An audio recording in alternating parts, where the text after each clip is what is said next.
ఈ క్రిస్మస్ సందర్భముగా దేవుని ద్వారా మనం కొన్ని విషయాలు నేర్చుకునే వారంగా ఉంటాం. అందుకొరకు మత్తయి సువార్త 2వ అధ్యాయము 2వ వచనాన్ని మనం చదువుకుంటాం. మత్తయి సువార్త 2వ అధ్యాయము 2వ వచనం అందరము కలిసి ప్రార్థనాపూర్వకంగా చదువుకుంటాం. యూదుల రాజుగా పుట్టినవాడు ఎక్కడున్నాడు? తూర్పు దిక్కున మేము ఆయన నక్షత్రమును చూచి ఆయనను పూజింపవచ్చుదమని చెప్పిరి. ఇప్పుడు జ్ఞానులు వారు ప్రభువుని పూజించడానికి వచ్చారు, ప్రభుని వెతికారు, పూజించారు, సాగిలపడ్డారు అని 3 తలంపులు మొదటి భాగంలో మనం చూస్తూ వచ్చాం. ఇప్పుడు తూర్పు దేశపు జ్ఞానులు తూర్పు దేశం నుండి బయలుదేరారంట.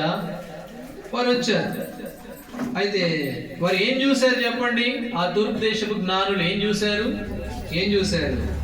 మేము ఆయన నక్షత్రమును చూచి. ఇక్కడ నక్షత్రము అనేది కనబడుతూ ఉంది. ఇది ఎవరి నక్షత్రము అని రాయబడింది అని అంటే ఎవరి నక్షత్రం అంట? ఆయన నక్షత్రం. ఒకటి జ్ఞానుల గురించి చూసాము, వారి విధేయత చూసాము, వారి ఆరాటము చూసాము, వారి లోబడే తత్వాన్ని చూసాము. అయితే ఇప్పుడు నక్షత్రముల గురించి కొన్ని విషయాలు మనం చూస్తాం. ఏమిటి నక్షత్రము అని అంటే ఆయన నక్షత్రము. ఈ నక్షత్రముల గురించి ప్రకటన గ్రంథం 22వ అధ్యాయంలో కూడా ఒక మాట ఉంది. 22వ అధ్యాయం ప్రకటన గ్రంథము చదవండి 16వ వచనం.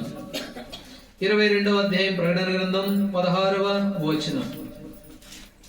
సంఘముల కోసము ఈ సంగతుల గురించి మీకు సాక్ష్యం ఇచ్చుటకు యేసు అను నేను నా దూతను పంపి ఉన్నాను.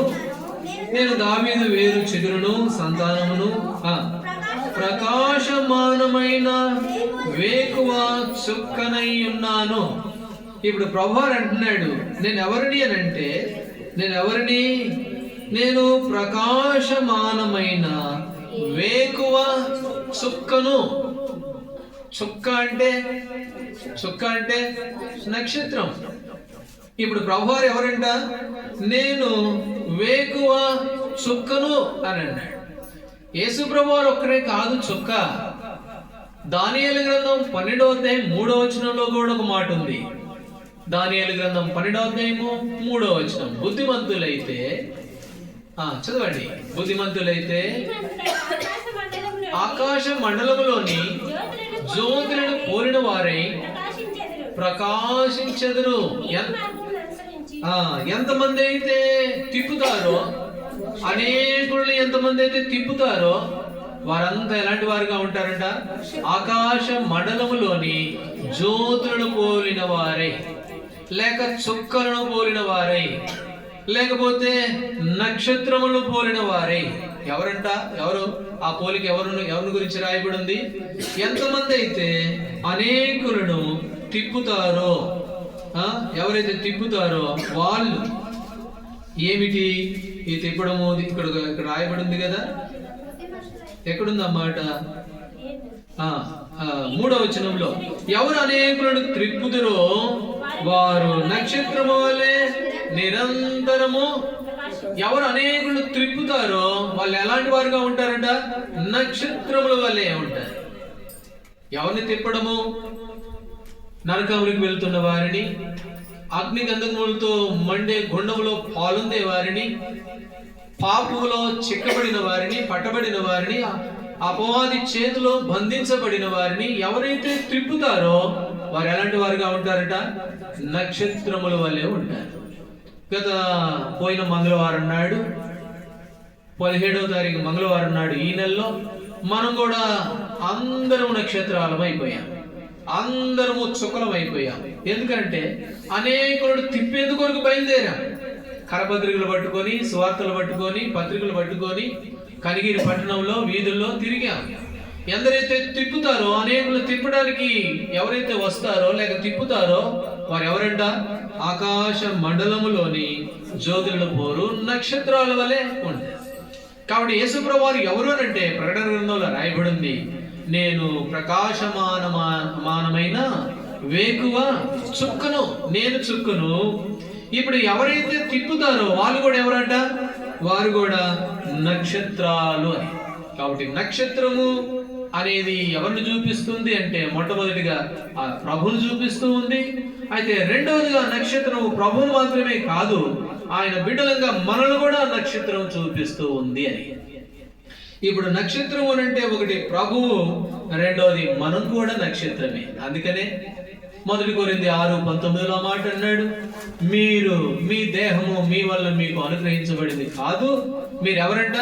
మీరు విలువ పెట్టి కొనబడిన వారు. కాబట్టి మనం ఎవరమంట? విలువ పెట్టి కొనబడిన వారు.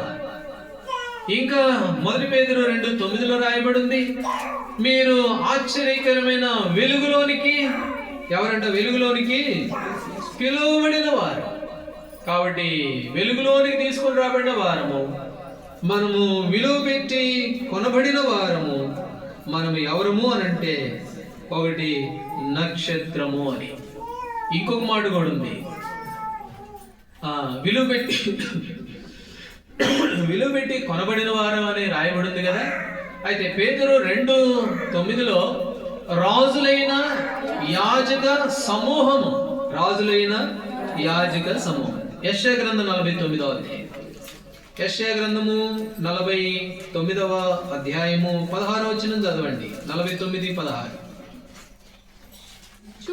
చూడుము నా అరిచేతుల మీద నిన్ను చెక్కి ఉన్నాను. కాబట్టి చూడుము, నా అరిచేతుల మీద నేను నిన్ను చెక్కి ఉన్నాను. నువ్వు ఒక నక్షత్రం, నిన్ను నేను కొనుక్కున్నాను. నీ దేహమును విలువపెట్టి కొనబడ్డావు. చీకటిలో నుంచి ఆశ్చర్య వెలుగులోకి తీసుకొని రాబడ్డావు. కాబట్టి నేను వేకువ చుక్కను. ఇక్కడున్న మనమంతా కూడా ఆయన నక్షత్ర. తూర్పు దేశపు జ్ఞానులు వచ్చారు, ఆ నక్షత్రాన్ని చూశారు.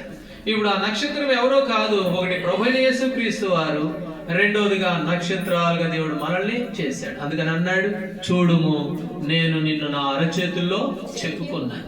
ఒకప్పుడు చీకటిలో ఉన్నాం, మరణకరమైన స్థితిలో ఉన్నాం.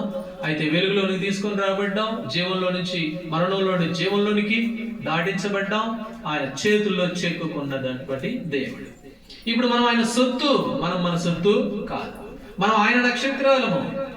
అయితే యేసు ప్రభు వారి భూమి మీద ఉన్నప్పుడు ఆయన సువార్త ప్రకటిస్తూ ఉన్నాడు.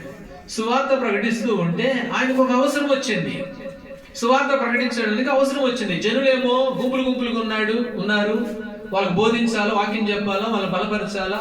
ఆయనకు ఒక వస్తువు కావాల్సి వచ్చింది. లూకాసు వార్తలో రండి, లూకాసు వార్త 5వ అధ్యాయం, లూకాసు వార్త 5వ అధ్యాయము 3వ వచనం. ఇప్పుడు వాక్యం చెప్పడానికి ప్రభువుకి ఒక పడవ అవసరమైంది. ఒక పడవ అవసరమైతే చూడండి, లూకాసు వార్త 5వ అధ్యాయము 3వ వచనం చదువు. ఆయన దోణిలో సీమోనుదైన ఒక దోణి ఎక్కి దారి నుండి కొంచెము త్రోయమని అతనిని అడిగి చాలండి. ఇప్పుడు సీమోను పేతురుని అడిగాడు ప్రభువారు. ఏమని అడిగాడు? అయ్యా నీ దోణి కొంచెం సేపు ఇవ్వు అని చెప్పి, నేను ఈ దోణిలో కూర్చొని వాక్యం చెప్పాలి అని చెప్పి ఎవరిని అడిగారు? సీమోను అతనిని అడిగి ప్రభు అడిగాడు. ప్రభు అడుక్కోవాల్సి వచ్చింది. వాస్తవంగా మనమంతా ఎవరమి? విలువెట్టి కొనబడిన వారు, ఆయన చేతుల్లో చెక్కబడిన వారు. మనం ఆయన సొత్తు, మనం మన సొత్తు కాదు. అయితే ఇప్పుడు సీమోను పేతురుని ప్రభు అడుగుతూ ఉన్నాడు, నాకు కొంచెం సేపు పడవివ్వు, నాకు కొంచెంసేపు సహాయం చేయి, నాకు కొంచెంసేపు వాక్యం చెప్పడానికి నాకు అవకాశం ఇవ్వు అని అతనిని అడగాల్సి వచ్చింది. కీర్తనల గ్రంథంలో ఏమని రాయబడిందో తెలుసా? 2వ అధ్యాయంలో, నన్ను అడుగుము జనములను నీకు స్వాస్థ్యముగా ఇస్తాను. 2వ అధ్యాయం 8వ వచనంలో. కాబట్టి జనములను ఏస్తాను, స్వాస్థ్యంగా ఇస్తాను. లూకాసు వార్తలో 7వ అధ్యాయం 7వ వచనంలో, అడుగుడి మీకు ఇయ్యబడును. ఎఫెసీ 4:20లో, అడిగిన వాటికంటే ఊహించిన వాటికంటే అత్యధికముగా ఆయన అనుగ్రహించేవాడు. అడిగిన దానికంటే ఆయనే ఇచ్చే దేవుడు. ఇప్పుడు ఆయనే అడుగుతూ ఉన్నాడు. కాబట్టి కొంచెం పడవిస్తావా, కొంచెం సమయం ఇస్తావా, కొంచెం సామర్థ్యం ఇస్తావా, నేను సువార్త ప్రకటన దేవుని వాక్యం చెప్పాలి, అనేకులకు తెలియపరచాలి అని అతనిని అడిగి అనే మాట మనం చూస్తాం. ఇప్పుడు మనమే ఆయన నక్షత్రాలము, మనమే ఆయన చేతులతో చెక్కుకున్నటువంటి ప్రజలము, ఆయన చుక్కలం మనము. ఇప్పుడు మనల్ని కూడా అడుగుతూ ఉన్నాడు. కాబట్టి ఆయన పరిచర్య కొరకు, ఆయన సంఘము కొరకు, ఆయన దేవుని పరిచర్య భూమి జరిగేందుకు కొరకు ఇప్పుడు మనల్ని కూడా ప్రభు అడుగుతూ ఉన్నాడు. ఆయన ఇచ్చేవాళ్లే కానీ, అడిగిన దానికంటే ఎక్కువ ఇచ్చేవాడే కానీ, పేతురుని అడిగినట్లుగా ఇలాంటి చాలా మంది అడుగుతూ ఉన్నాడు కానీ కొంతమంది సమయం ఇవ్వట్లా, కొంతమంది ఆయనకి ఆ దోనె సీమోను పేతురు ఇచ్చాడు కానీ కొంతమంది ఇవ్వట్లా, ఆయనకి ఆహ్వానించట్లా. ఇదిగో తలుపు దగ్గర నిలబడి తడుతూ ఉన్నాడంట, ప్రకటన 3:20లో. తలుపు తీయట్లా, ఆయన ఆహ్వానించట్లా, ఆయన సమయం ఇచ్చేవారుగా లేరు. వాస్తవంగా ఆయన అన్ని కూడా ఇచ్చే దేవుడే కానీ, అయితే ఏం చేస్తున్నారు అని అంటే అనేకులు ఇవ్వలేనటువంటి వారుగా ఉన్నారు. ద్వితీయోపదేశకాండ 8:28లో ఉంది, మనకు సామర్థ్యము కలుగు చేసిన వాడు ఆయనే, కుటుంబాలని సామర్థ్యమును సమస్తమును కలుగు చేసిన వాడు ఆయనే. అయితే ఇప్పుడు అడుగుతూ ఉన్నాడు. మలాకి 1లో రాయబడింది ఆ మాట, చదవండి ఆ మాట. మలాకి గ్రంథము 1వ అధ్యాయము 6వ వచనం. మలాకి గ్రంథము, కుమారుడు తన తండ్రిని కనపరచును కదా, తన యజమానుడు కనపరచును కదా. యాజకులారా, నేను తండ్రిని అయితే నాకు భయపడేవాడు ఎక్కడున్నాడు అని సైన్యములకు అధిపతి యెహోవా మిమ్మును అడుగగా. కాబట్టి మిమ్మును అడుగుతూ ఉన్నాడు, మిమ్మును అడుగగా. అడు ప్రభువు అడుగుతూ ఉంటే ఏం సమాధానం చెప్పాలి? కాబట్టి ఒకసారి జ్ఞాపకం చేసుకుందాం ఈ క్రిస్టమస్ ఈ రోజులో. ప్రభు, నీవు నన్ను ఒక నక్షత్రంగా చేశావు, నన్ను మీ చేతులతో చెక్కుకున్నావు, నేను విలువ పెట్టి కొనబడిన వాడను, నేను నా సొత్తు కాదు మీ సొత్తు, నేను ఒక నక్షత్రము, మీరు వేకువ చుక్క, మీతో పాటు నేను ఒక వేకువ చుక్క. అయితే మరి మీరు మమ్మల్ని అడుగుతూ ఉన్నారు, నా యజమానుడు అడుగుతున్నాడంట, యాజకులారా, నిర్లక్ష్య పెట్టే యాజకులారా, నేను యజమానుడు అయితే నాకు భయపడేవాడేడి, నాకు సమయం ఇచ్చేవాడేడి, నా సన్నిధి కనబడేవాడేడి, పరిశుద్ధ ఆలయంలో నుండి వంగి చూస్తే కనబడేవాడేడి. కాబట్టి ఆయన అడుగుతూ ఉంటే ఏం చేస్తాం మనం? చాలాసార్లు చాలా మంది ప్రభుబిడ్డలు డిసెంబర్ 25వ తారీఖున ఆయనకు కనబడతారు. ఆ రోజున ఆయనకు సమయం ఇస్తారు. ప్రభా, నీవు నన్ను నీ కొడుకుగా చేసుకున్నావు, నీ కుమార్తెని నేను, కాబట్టి ఆ రోజు కనపడతాం. మిగతా సమయంలో ఆయన అడుగుతూ ఉన్నాడు, నేను యజమానుడు నన్ను అంటున్నావు, నేను యజమానుడు నన్ను ఒప్పుకున్నావు మంచిదే, సృష్టికర్త నన్ను అంటున్నావు మంచిదే, నాకు భయపడేవాడేడి అని మిమ్మును అడుగగా. పేతురుని అడిగాడు, పడవిస్తావా అంటే వెంటనే లోబడ్డాడు. తీసుకో ప్రభా, వాస్తవంగా నాకు ఎన్నో కష్టాలు ఉన్నాయిలే కానీ చేపలు లేవు, ఏమి లేవు, ఇంటికి పోతే ఏ ముఖం పెట్టుకొని పోవాలా, ఇంటికి పోతే వాళ్ళేమో మా నాయన ఏదో తెచ్చిండని పరిగెత్తుకుంటూ వస్తారు, ఏమి ఇవ్వాలి, ఏం చేయాలి, ఇలాంటి అన్ని సమస్యలు ఉన్నాయి తన జీవితంలో. కానీ నువ్వు అడిగావు కనుక తీసుకో ప్రభా పడవ. ఇచ్చాడు. ప్రభు అడిగాడు, ప్రభు అడుగుతున్నాడు. అడగాల్సిన అవసరం లేదు కానీ ఆయన అడుగుతాడు. మనల్ని కూడా అడుగుతూ ఉన్నాడు. మన శక్తి, మన సామర్థ్యం ఈనాడు ఎలా మనం ఒక నక్షత్రం అన్న సంగతిని మర్చిపోయి ఎలాంటి వారంగా మనం గడుపుతున్నాము అనేది ఈ మొదటి తలంపులో మనం పరీక్షించుకోవాల్సిన వారంగా ఉన్నాం. సరే, ఇప్పుడు రెండో విషయానికి వెళ్దాం. మత్తయి సువార్త 2వ అధ్యాయం 2వ వచనం. యూదుల రాజుగా పుట్టిన వాడు ఎక్కడున్నాడు? తూర్పు దిక్కును మేము ఆయన నక్షత్రమును చూచి. చాలండి, త్వర చెప్పాలి, సమయం ఉండదు కాబట్టి త్వర చెప్పుకోవాలి. ఇప్పుడు వారు తూర్పు దేశపు జ్ఞానులు వచ్చారు. ఆయన నక్షత్రమును వారు ఏం చేస్తున్నారట? చూచి కనబడుతుంది. ఆ నక్షత్రము కంటికి కనబడుతుంది. వాళ్ళు చూశారు, చూడగానే కనబడుతూ ఉంది. అది దాంకున్నది కాదు, లేకపోతే చాటుగా ఉన్నది కాదు. ఎట్లుందంట ఆ నక్షత్రము? మేము ఆయన నక్షత్రమును చూచి. కనబడేదిగా ఉంది నక్షత్రము. మనము కూడా ఎందరైతే తిప్పుతారో వారంతా ఆకాశ మండలంలోని జ్యోతులు పోయిన వారు నక్షత్రాలు అనే ఉంటారని దానియేలు గ్రంథంలో చూసాం కదా. అయితే ఈ నక్షత్రము ఇప్పుడు ఏం చేస్తుంది అంటే అనేకులు కనబడుతుంది, ఆ జ్ఞానులు కనబడుతుంది. వాళ్ళు చూస్తున్నారు ఆ నక్షత్రం, చూస్తుంటే అది ప్రకాశిస్తూ ఉంది. ప్రకాశిస్తేనే కదా కనబడేది. ప్రకాశించకపోతే ఏం కనపడుద్ది? కాబట్టి ప్రకాశిస్తూ ఉంది, కనబడుతూ ఉంది. కొరింథీయులకు రాసిన మొదటి పత్రిక 15వ అధ్యాయము, కొరింథీయులకు రాసిన మొదటి పత్రిక 15వ అధ్యాయము 41వ వచనం, 41 చదవండి. సూర్యుని మహిమ వేరు, చంద్రుని మహిమ వేరు, నక్షత్రముల మహిమ వేరు. మహిమను బట్టి ఒక నక్షత్రమునకు మరి ఒక నక్షత్రమునకు భేదము. కాబట్టి సూర్యుడి మహిమ వేరు, సూర్యుడి ప్రకాశం వేరు, చంద్రుడి ప్రకాశం వేరు, నక్షత్రముల ప్రకాశము వేరు. ఇంకొక మాట కూడా ఉంది. ద్వితీయోపదేశకాండం 33వ అధ్యాయం 28వ వచనంలో యాకోబు ఓట ఏం చేయబడిందట? ప్రత్యేకంగా ఉండును అని రాయబడ్డది. యాకోబు ఓట ప్రత్యేకించబడిందంట. అలాగే చంద్రుడు వేరు, సూర్యుడు వేరు, నక్షత్రాలు కూడా వేరు. కాబట్టి ఈనాడు ఈ నక్షత్రము ఎలాంటిదిగా ఉంది అని అంటే అది కనబడేదిగా ఉంది. ఆ నక్షత్రము మహిమే వేరుగా కనబడుతూ ఉంది అని. స్టెఫెన్ దగ్గరికి వెళ్తే అపోస్తుల కార్యముల 6వ అధ్యాయంలో స్టెఫెన్ రాళ్ళు తీసుకొని కొడతా ఉన్నారు. రాళ్ళు తీసుకొని కొట్టి అలా చేస్తూ ఉన్నప్పుడు వారు స్టెఫెన్ ముఖం వైపు చూశారంట. అపోస్తుల కార్యముల 6వ అధ్యాయంలో స్టెఫెన్ ముఖం వైపు చూస్తే స్టెఫెన్ ముఖం ఎలా కనపడింది వారికి అనేది మనం చూస్తాం రండి. అపోస్తుల కార్యములు 6వ అధ్యాయము 15వ వచనం, 15. సభలో కూర్చున్న వారందరూ అతని వైపు తేరి చూడగా అతని ముఖము దేవదూత ముఖం వలె వారికి. ప్రభు బిడ్డ దేవుణ్ణి ఎరిగాడు, చుక్కగా చేయబడ్డాడు, నక్షత్రంగా చేయబడ్డాడు ఈ స్టెఫెను. ఈయన ముఖం ఎట్లా కనబడుతుందంట? దేవత ముఖం వలె కనబడుతూ ఉంది. యాకోబు ఓట ఏం చేయబడింది?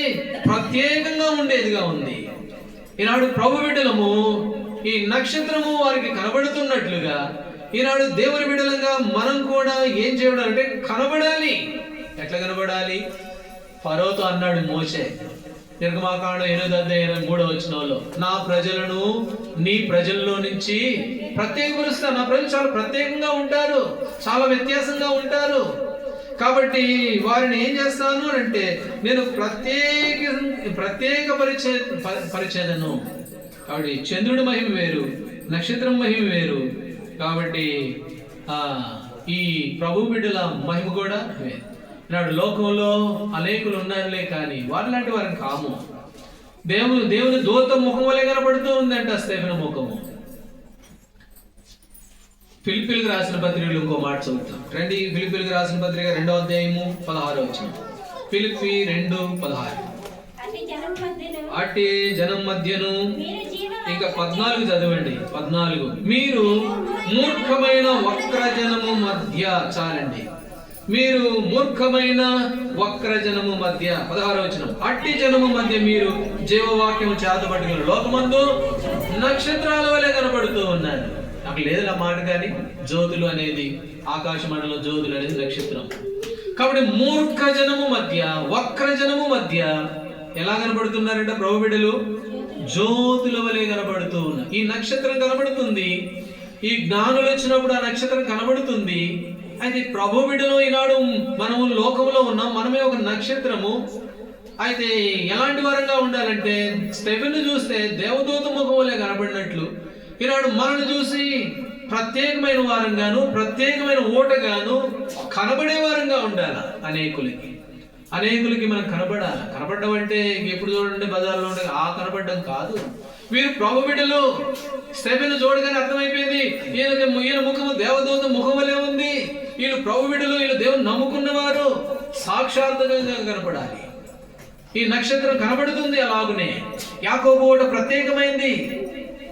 కాబట్టి మనము అలాగూ మాదిరిగా జీవించవలసిన వారంగా ఉన్నాం. దశలోనికిలో మొదటి దశలోనికి రాసిన పత్రిక 1వ అధ్యాయం 7వ వచనంలో అక్కడ ఉన్న ఒక సంఘం ఉంది. రెండో మాట చదువుతాం. దశలోనికి రాసిన మొదటి పత్రిక 1వ అధ్యాయం 7వ వచనం.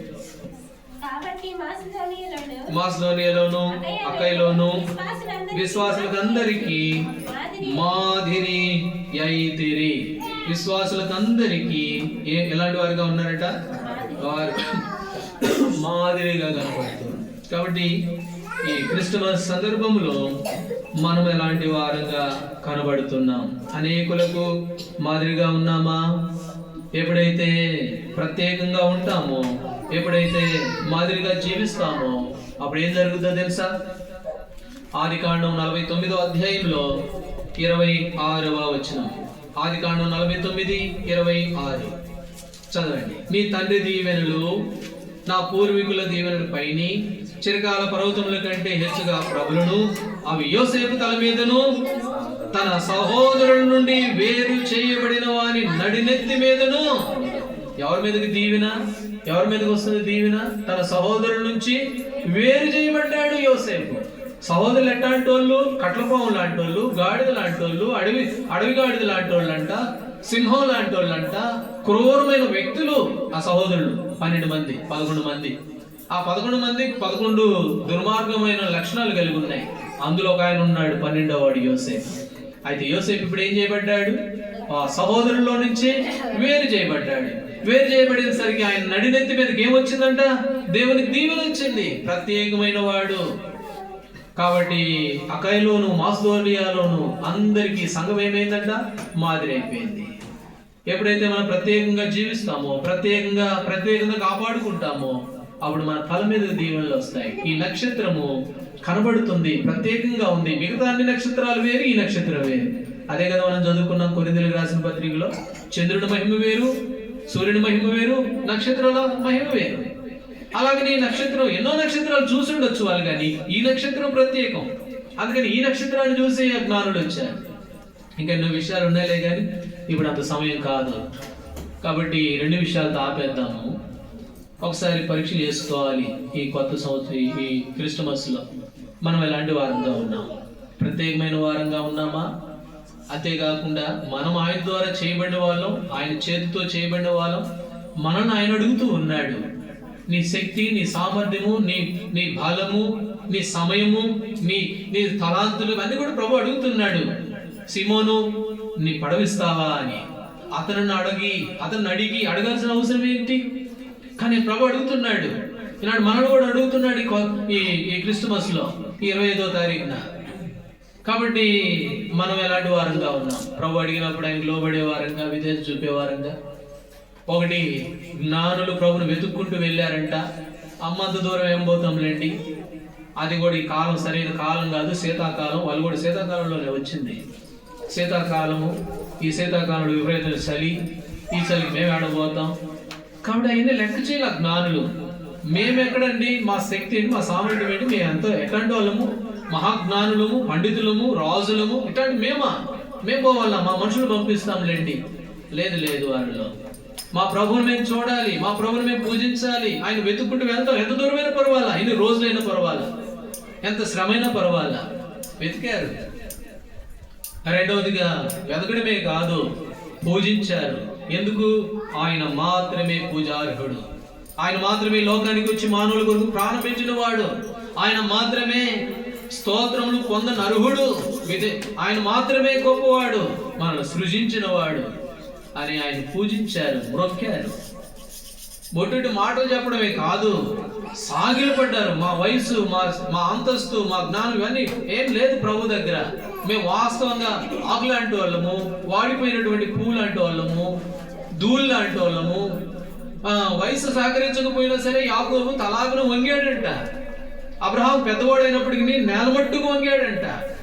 జ్ఞానులు కూడా సాగిలపడ్డారు. వారి జ్ఞానం అడ్డం రాలా ప్రభుని ఆరాధించడానికి, వారికి ఉన్న స్థాయి అడ్డం రాలా ప్రభుని ఆరాధించడానికి. కాబట్టి మొదటి తలంలో 3 విషయాలు జ్ఞానుల గురించి, వారి విధేయత, వారి లోబడడం అనేది చూస్తూ వచ్చాం. ఈ డిసెంబర్ మాసంలో మనం నేర్చుకోవాల్సింది, మరలా వచ్చే డిసెంబర్ వరకు కూడా మనం కూడా ప్రభుని వెతకవలసిన వారంగా ఉన్నాం. జ్ఞానులే వెతికితే మనం ఎంత, వాళ్ళే తగ్గించుకుంటే మనం ఎంత. కాబట్టి వారికి ఉన్న 3 అనుభవాలు మనం కలిగి ఉండాలి. ఒకటి. రెండవదిగా ఈ జ్ఞానులు ఏం చూశారు అంటే నక్షత్రాన్ని చూశారు. ఇది ఎవరి నక్షత్రం అంట? ఆయన నక్షత్రం. ఆయన నక్షత్రం అయితే ఇప్పుడు మనమేమయ్యాం? మనం కూడా నక్షత్రాలం అయిపోయాం. మనం కూడా దేవుడు నక్షత్రాలుగా చేశాడు. అయితే ఈ నక్షత్రము ఏం చేస్తుంది? చాటున లేదు, దాంకొని లేదు. డిసెంబర్ 25వ తారీఖున కనబడి మిగతా రోజులు కనబడినట్టుగా లేదు. ఎప్పుడు కనబడుతుంది. చూస్తే కనబడుతుంది. వాళ్ళు అన్నారు, మేము చూస్తున్నామంటే మీకు కనపడదు, ఎందుకంటే మీ మనోనేత్రాలు గుడితనం అయిపోయినాయి. అయితే మా కళ్ళతో చూడండి, అది కనబడుతుంది. ఆ నక్షత్రాన్ని చూసి మేము వచ్చాం. మాదిరికరంగా ఉంది అనేకులకు. ఈనాడు షాలేము, దేవుని మందిరం, దేవుని సంఘం, ప్రౌఢిలం, మనం ఎలాంటి వారు మాదిరికరంగా ఉండాలి. అనేకులకు కనబడాలా మన విశ్వాసము, మన ఆత్మీయ జీవితం. కాబట్టి ఈ డిసెంబర్ ఈ యేసు ప్రభువారు జన్మించిన ఈ సందర్భంలో మనం అలాంటి తీర్మానం కలిగిన వారమై ఈ నక్షత్రము వలె, జ్ఞానుల వలె రాబో దినాల్లో ప్రభువును మైంపరిచే వారంగా ఉంటాం. ఇంకా ఎన్నో విషయాలు ఉన్నాయిలే, కానీ ఇప్పుడు అంత సమయం కాదు. వాతావరణం కూడా మనకు అంత అనుకూలంగా లేదు కనుక. కాబట్టి మనం ఒక తీర్మానంలోకి వద్దాం. ఈ కొత్త సంవత్సరంలో కూడా వెళ్తున్నాం. మనము నక్షత్రాల వలె, జ్ఞానుల వలె మరి ప్రభువుని భూమి మీద మైంపరిచే వారంగా ఉంటాం. దేవుడు ఆ విధంగా మనకు సహాయపడును గాక. ప్రార్థన చేసుకుంటాం.